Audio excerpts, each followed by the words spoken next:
Hello guys, last episode में हमने देखा था कि मिस युई की आंट के जाने के बाद सिंग्यू उसे अपने साथ चलने को कहता है और जब वो दोनों की दोनों बात कर ही रहे होते हैं कि तभी मिस युई को अपने फादर की आने का एहसास होता है और इसी के साथ सीन शिफ्ट हुआ था जहाँ पर दूसरी तरफ उन गार्ड्स को भी पता चल चुका था दीवार तोड़ने वाला आदमी और कोई नहीं बल्कि यूनीर थी, यानी कि प्रिंसेस। अब आगे इसके बाद हम यूनीर और सिंग्यू को देखते हैं जो कि जंगल में आकर एक दूसरे से मिलते हैं। तो जहाँ पर यूनीर उसे कहती है कि मिस युई कहाँ है, क्या तुम उसे अपने साथ लेकर नहीं आए। और इसकी बातों को सुनकर वो बताता है कि जब वहाँ पर उसके फादर आए थे तो मिस युई ने मुझसे कहा था कि मैं वहाँ से चले जाऊँ, क्योंकि अगर उसके फादर ने उन दोनों को साथ में देख लिया तो ये चीज अच्छी नहीं होगी। लेकिन दूसरी तरफ यहाँ पर सिंग्यू उसकी बातों पर एग्री नहीं था और वो कहता है कि अगर मैं जाऊंगा तो तुम्हें साथ लेकर, नहीं तो बिल्कुल नहीं। तो जिस पर मिस युई उसे समझाती है कि अगर वो दोनों अभी साथ चले गए तो वो लोग उन्हें पकड़ लेंगे और फिर हम दोनों में से कोई भी यहाँ से बाहर नहीं जा पाएगा। और मेरी बात को समझने की कोशिश करो, जब मैं कयाटो फैमिली के लिए जा ही रही होंगी उससे पहले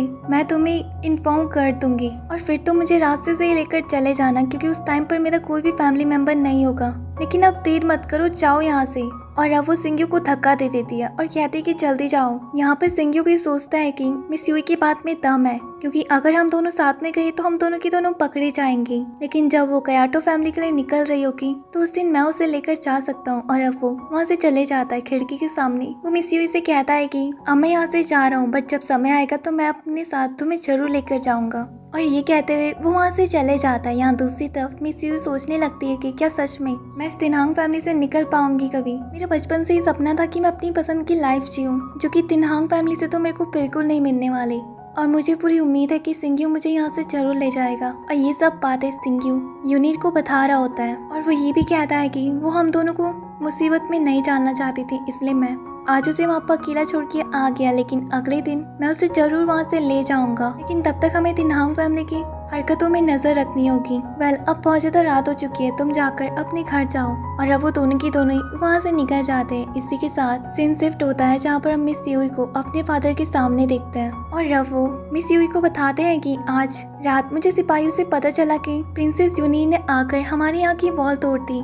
आखिर वो चाहती क्या है हमसे। दूसरी तरफ मिस युई सोचने लगती क्या वो भी मुझे लेने आई थी। और अब वो यहाँ पर अपने फादर से कहती है कि शायद उसे ये लग रहा होगा कि मैं कब से बाहर नहीं आई, तो मुझे मिलने के लिए आई होगी और ना मिलने पर उसने वहाँ की दीवार तोड़ दी होगी। तो जिस पर उसके फादर भी एग्री थे उस बात पर, कहते हैं कि मैं जानता हूँ यूनी थोड़ी गुस्से वाली है तो शायद। और अब वो अपने मन में सोचने लगता है कि कल रात को मैंने मिस युई की आंट को भी वहाँ पर भेजा था, तो वहाँ पर ऐसी कोई भी चीज नहीं थी जो कि उन्हें अजीब लगी हो, तो शायद ये बात नॉर्मल हो। और अब वो अपनी बेटी से कहते हैं कि तुम जानती हो ना कि तुम्हारी शादी होने वाली है और तुम्हारा भी एक फ्यूचर है, तो प्लीज ऐसा काम मत करना जिससे कि तुम्हारी फैमिली को नीचे झुकना पड़े या फिर शर्मिंदा होना पड़े। हमने तुम्हें बचपन से जो पाला है। तो अब जिस पर मिस युई अपने मन में सोचती कि क्या ये आप बोल रहे हैं। दूसरी तरफ उसके फादर उससे कहते हैं कि भले ही मैंने बचपन से तुम्हारे साथ ज्यादा समय ना बिताया हो, लेकिन तभी भी तुम्हारे अंदर मेरा एक खून है और मैं अपनी बेटी के लिए कोई बेकार फ्यूचर नहीं ढूंढ सकता हूँ। तो कयाटो फैमिली उसके लिए बिल्कुल ठीक रहेगी।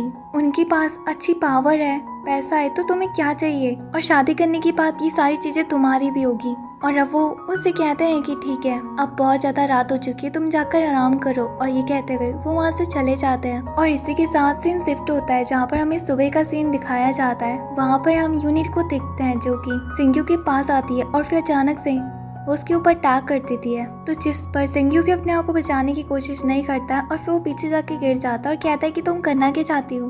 और अब यहाँ पर जब वो दोनों की दोनों आपस में बात कर ही रहे थे कि एक बंदा उनके पास आता है और बताता है कि कोई तुमसे मिलना चाहता है। जिस पर सिंग्यू कहता है कि कौन। तो वो आदमी बताता है कि वो अपने आप को 7th हेवन वॉरियर बता रहा है और उसने ये भी कहा कि वो हमारी किंग्यू फैमिली को ज्वाइन करना चाहता है। और ये बात सुनकर वो सबके सब उस आदमी को देखने के लिए निकल जाते हैं। और इसी के साथ ये एपिसोड यहीं पर ही एंड हो जाता है।